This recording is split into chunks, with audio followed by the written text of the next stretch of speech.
It's Mac the Guru. We are back. This is my review for The Godfather of Harlem, Episode 4, Season 2, The Geechie. Man, this was my favorite episode. They touched on so much stuff and they ended it with a bang. I swear I didn't even see that coming. I didn't see that coming at all. I didn't know Vincent was going to react like that and hit Buddy with the dome shot. No way. But they touched on so much stuff. And the drought almost over too. You know, I got one more week. These finals going to be up. Then I'm going to be back putting out videos a lot. I'm going to be flooding it.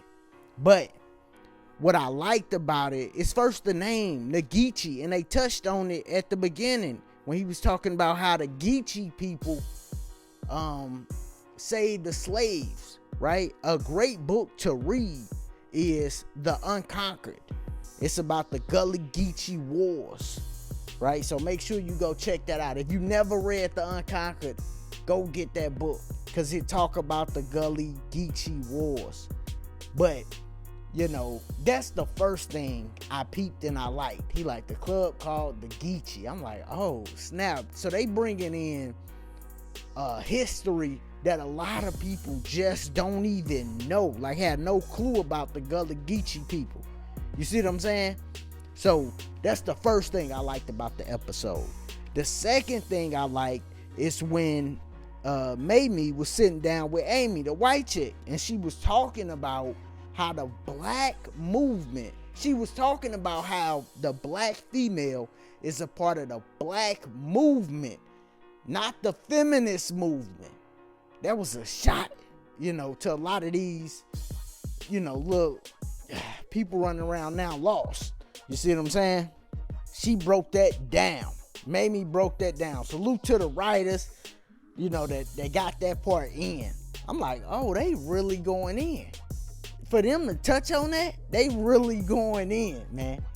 But let's get to the rest of the episode, because the way they set up the ending was just dope, you know, because I'm watching it and I'm like, they about to break Vincent and Bumpy up. This is what the whole episode about. After they, you know, get a little hint about the Gullah Geechee people, Bumpy and Vincent, they go see two bodies hanging, one white, one black.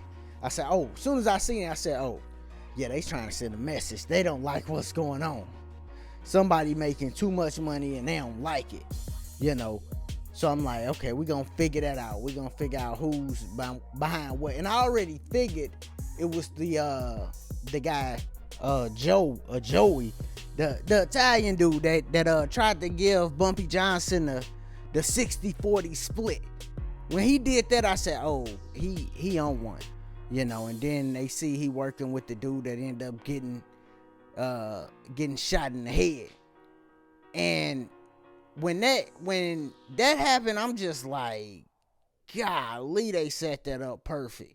But other things that happened throughout the episode with setting that up, like, we never knew that they had been, like, they got this plan to work together. Because Bumpy came in when he seen Vincent talking to the other dude that he ended up shooting. He came in and snapped, right? He snapped, and I'm like, oh snap, they about to fall apart. I'm thinking everything fall apart. Joey give him the deal. He like, man, you getting 5%. I'm like, God, 5%. He killing them too. And then what happened with the dome shot. That was just dope how they set that up, man. The other thing that happened is Stella almost got Teddy Mama killed. She literally almost get Teddy Mama killed because Ernie go there. He offered some money and then he pulled a gun on her. I'm like, oh my God, he about to get her killed. She like, yo, I'm gonna take the money. Forget it. You know, bump it. I'm gonna take the money. Which Stella shouldn't even told him about her. Like, what you telling him about her? She ain't got nothing to do with nothing. She don't know what didn't really happened or anything, you know. And Stella shouldn't have told her anything in the first place. You almost got this lady killed because you just talking and continuously to just be talking, you know. But that happened. You also got the part that's just breaking my heart, man.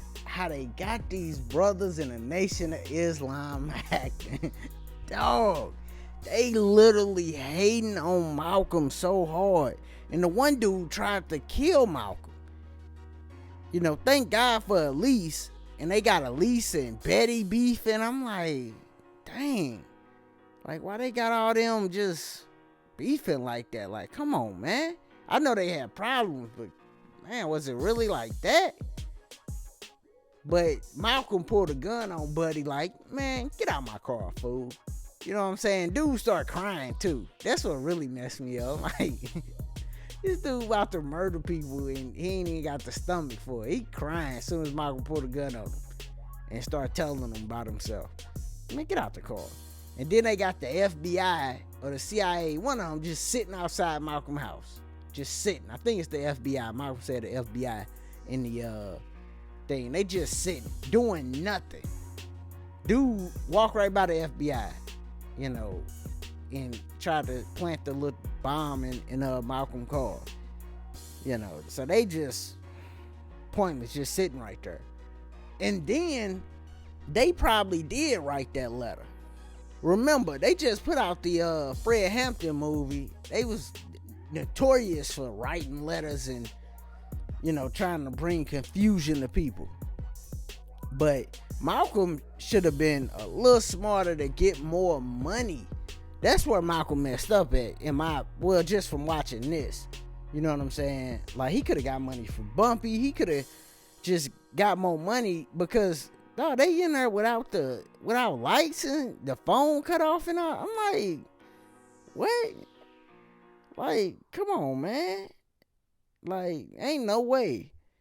If I was Malcolm, ain't no way if I was Malcolm X. Nah.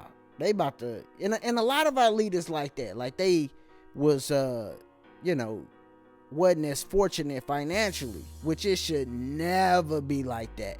Not for our leaders. Like, I don't see, like, why, I mean, Muhammad Ali, all these people, why nobody just stepped up and laced Malcolm? Like, oh, no, what? No, you got to stay here. Boom. Drop some bread on him. Like, easy. But I guess it's how it was, man, how the game went. But this was a great episode, man. They put this together great. I mean, great writing, great acting.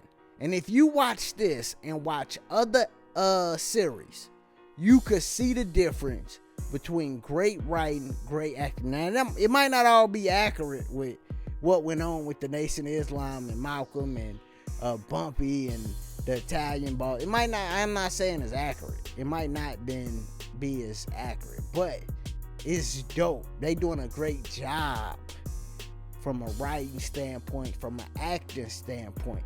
That's what makes this show so great. You could clearly see the difference in this writing, this show, and other little shows, street shows that's out.